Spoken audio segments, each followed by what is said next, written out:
So our Fresh Start series is all about talking about shadows and light today, and yin yang and light dark. So we're in February on the East Coast, and the light is coming. You know, the darkest days are behind us, and that's why we're calling this our Fresh Start series, like we did in January. If you haven't checked it out, go ahead. We talked about light through metallics and using them to balance and reflect light to improve your energy and joy, right, Marie-Claude? We did that all about. Marie-Claude is a Reiki master. I'm Christina Flynn, and I'm an interior designer, and we like to talk about everything to do with energy. Marie-Claude focuses on the inside, and I focus on the outside in your livable spaces. And we do this so that we could reduce your stress, provide joy, and simple pleasures. Marie-Claude, so what are we going to talk about today? Well, today we want to go into, like you were saying, a bit the light and the dark. I don't really see the dark when I'm talking with someone. I prefer to say the shadow. With a lot of people will do shadow work. And that is part of the light, because you cannot have one without the other. We are basically, like you were saying, a yin and a yang. We have two aspects. We have all layers of emotions. You know, we go from being happy to being very angry. Like, we have all these emotions, and that's basically what we're going to be playing with when we're talking about the shadow aspect and the light aspect of us. So this will be interesting conversation, I think. Yes, because it's true. Like in life, you can't have one without the other. It just doesn't exist with everything at all. So when you're talking about light and shadow with the perspective from a Reiki master, can you just evolve that a little bit for myself, maybe, and the people watching?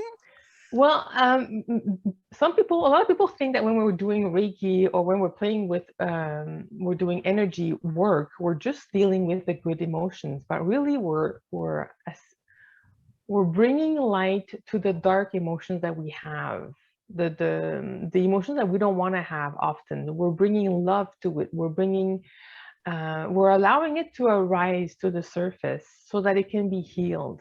Because things that we have kept often, that we don't want to feel, we keep down, like in a box, and we keep really, really inside of us, which would be our shadow work, because we don't see it. It's hidden in a box somewhere inside of us, and we don't want to deal with it, but it can stay there for years. And when we're bringing the Reiki love to it, we're allowing to come up. We're allowing to come and be out into the light, sort of like what we're doing in February right now. You can hear nature is underneath the snow, like in the northern part here anyway. Nature is underneath the snow, but you sort of hear that it's starting to want to come back to life. It's slowly coming up and rising. We don't see it yet, but it's there underneath it. So I think that where we're going is, that's how I would describe it. And I don't know if that makes sense to you, but it's really Absolutely. Absolutely. I mean, I do deal with it obviously in a different way.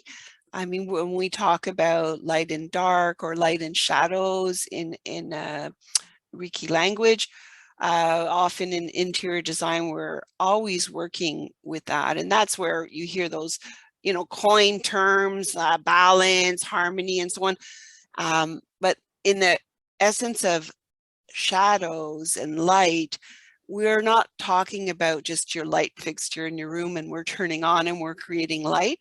We're talking about using different materials and textures and patterns and color, contrast. That's what we're talking about when we're talking about light and dark, because when we're applying contrast in the design, we are doing it with those coined terms with balance and harmony. But that's when design happens, is when we're strategically looking at how we're going to apply those light and shadow. So often clients want to stay kind of in that neutral area in a way, not wanting to deal, as you were saying, the shadows within their emotional selves. They also don't want to really apply that, or there's a bit of a fear, a hesitation of applying that within their own spaces. as if it might be too much. Maybe I'm too afraid of that. But really, design happens by creating that visual interest. And when we simultaneously pull that together. So in essence, when I'm hearing you, I guess that's what you're saying in the principle of Reiki, we would apply not only the light and the good feelings of energy, but somehow you're needing to draw that out in the principles of Reiki. So how might someone work with light and shadow in the principles of Reiki? Well, if you, a bit like you, sometimes we need to push ourselves out of our comfort zone. You know, one way is really to say, okay, I think I might have to go see that part of me, you know, like, why am I so angry, and feel it and go into that that sensation, or that and realize, okay, where is my life, and contrast it to when you're happy also. Where are you happy in your life, where you're not happy? Where are you in frustration in your life, and why? Like, take the time to analyze it on your own. Like, put some notes. Why am I frustrated when I go to work? Maybe contrasted when you're at home, or it could be the opposite, you know?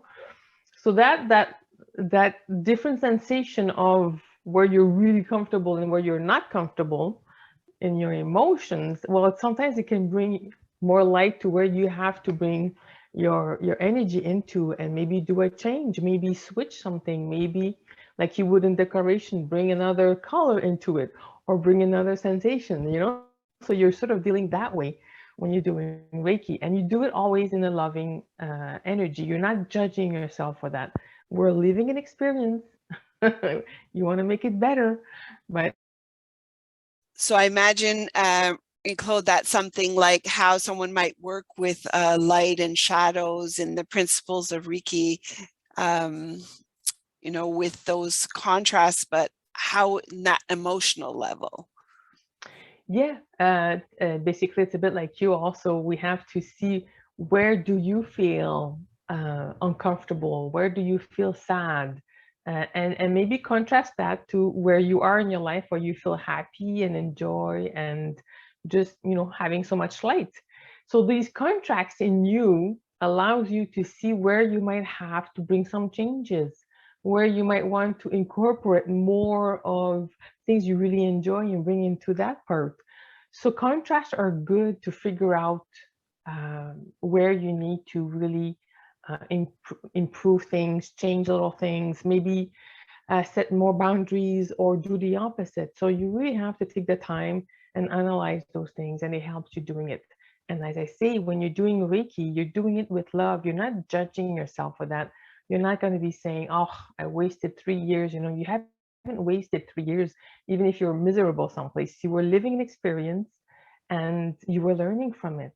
So give yourself a lot of love when you're doing that work, because sometimes judgment wants to come up. But no, you really want to allow that contrast of emotions to be useful for you, so you can learn from it and go from Yes, there. it's true.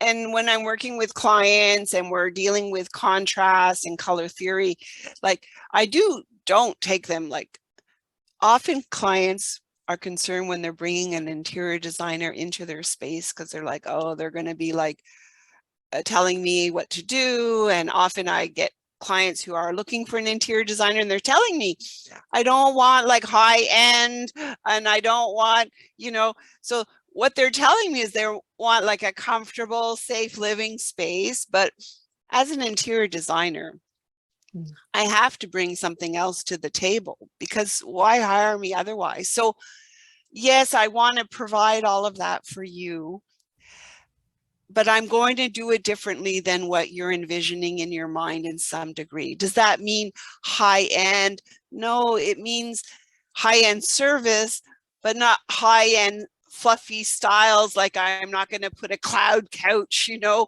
from dreamland in your living room, because wow, that's awesome and cool.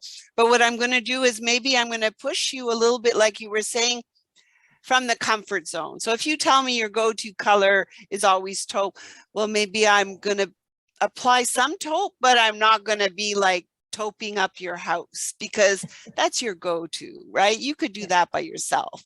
I want to be able to like introduce to you little different color schemes. Like we could do monochromic. So if someone is a little afraid of color, I can say, let's do monochromic. So this is your favorite color.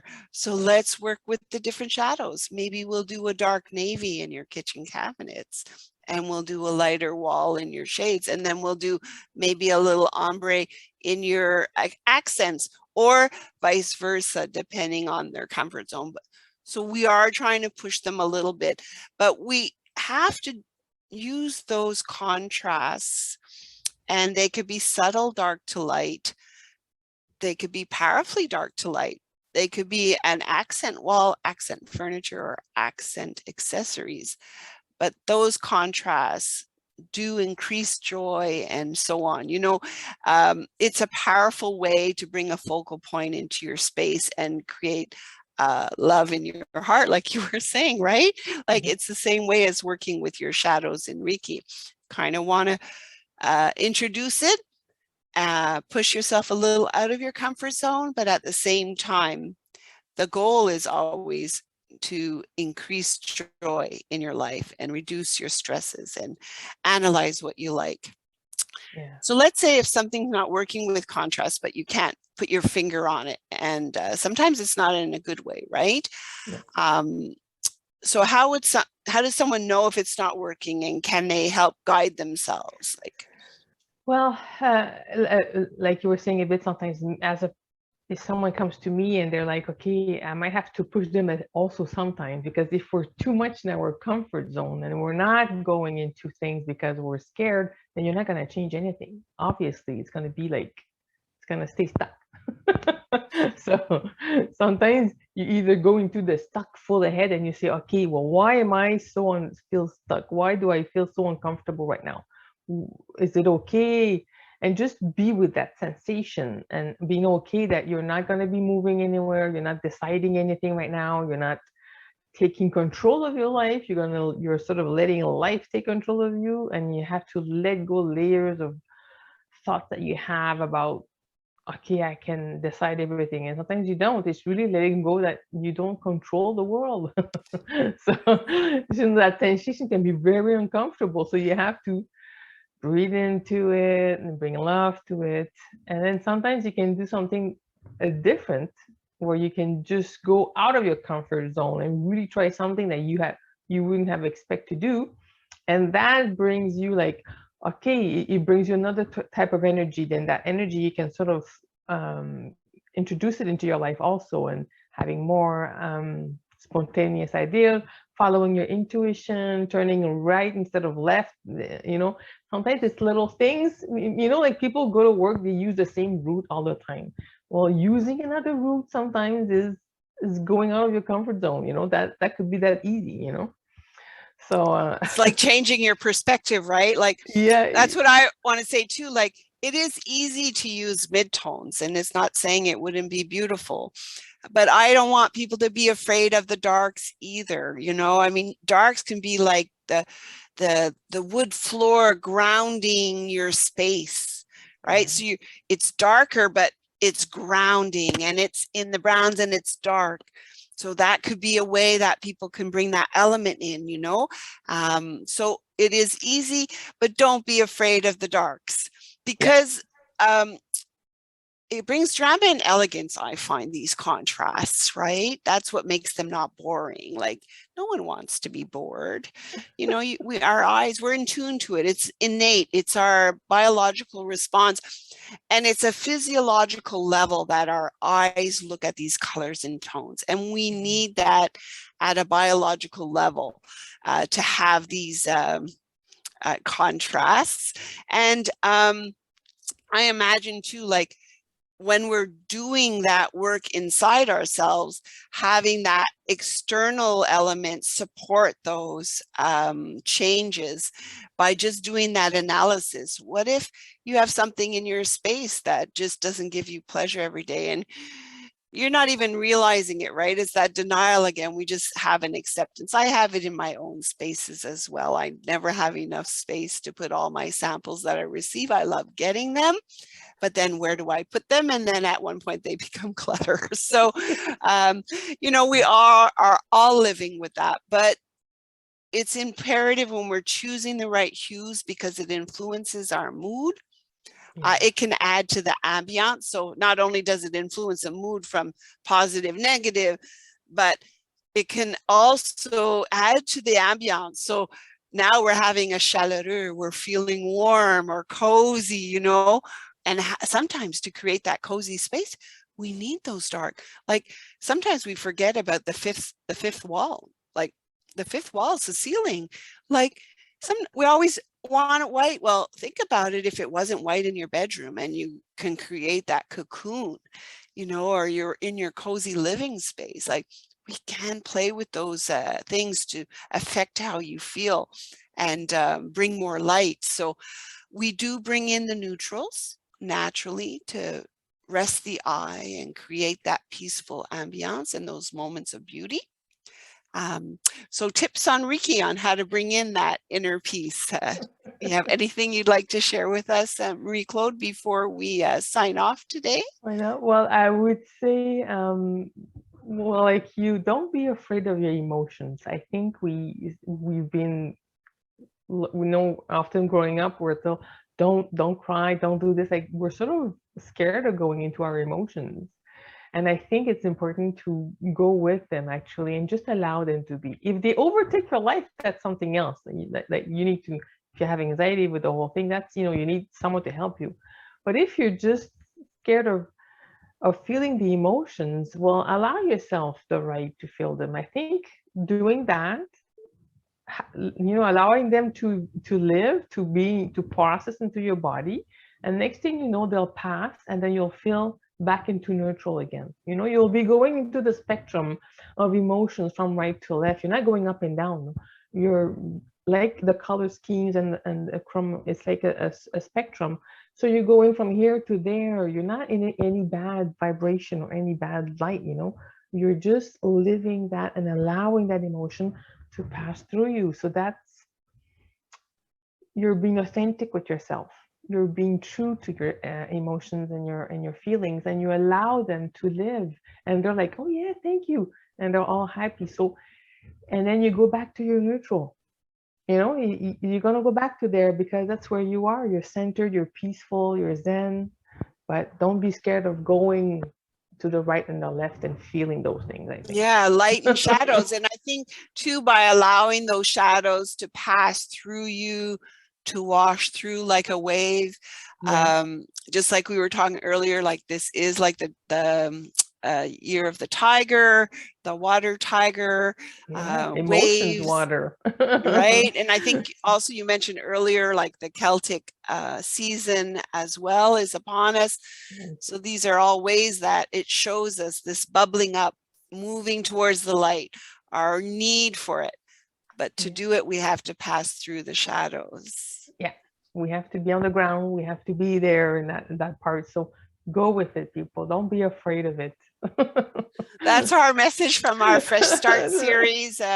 We hope you enjoyed it. So we hope to continue this through the season and the year of 2022. So welcome again. Thank you, Marie-Claude, and for joining today. And I say joining, but really this is a collaborative effort. So Marie-Claude Simard, Reiki Master, Christina Flynn, Interior Designer. Thank you again for joining us.